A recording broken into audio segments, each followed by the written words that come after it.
Discuss now the outcome of that gathering last night. We can bring in now our guest live, Jose Manuel Barroso, the former Commission President. Thank you so much for waking up early and being with us live here on Euronews. First question, if there's no outcome, what's the point of these gatherings? Is it just all talk and no action? I don't agree there was no outcome. That's the usual way the European Union decides. Of course, it's by definition relatively slow because it's building a consensus among so many member states. But if you think about it, was in fact the conclusions are relatively rich. They reiterate important points, the fact that they cannot be original all the time, but they reiterate the commitment to European defense. That's very important. To support Ukraine, that's extremely important.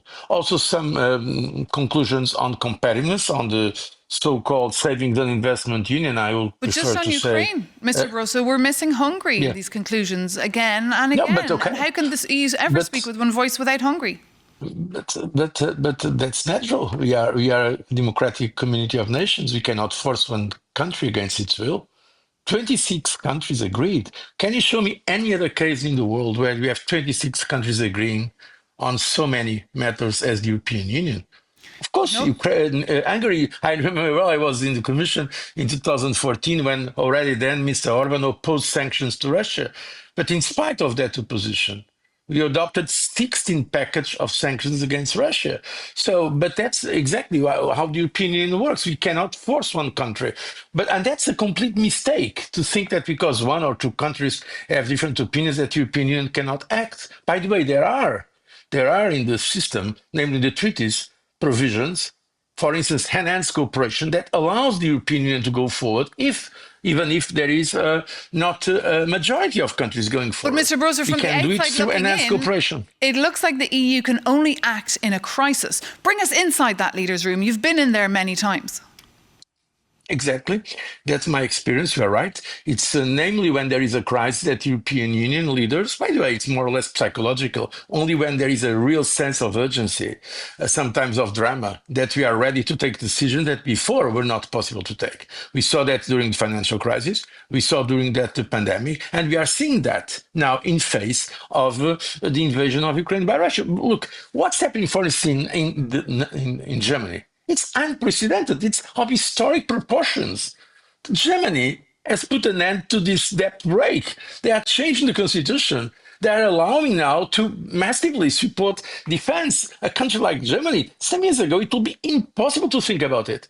I mean, Finland and NATO joining, Finland and Sweden joining NATO, it will be unthinkable. So we are, in fact, in the middle of historic transformations. The European Union is reacting, yes. That's the way the European Union is. But I think as a whole, we may say that had a pretty strong reaction of the European Union on all those matters. I would like to see a more sense of urgency, namely on the financial, on the economic side. I think we are losing in terms of competitiveness.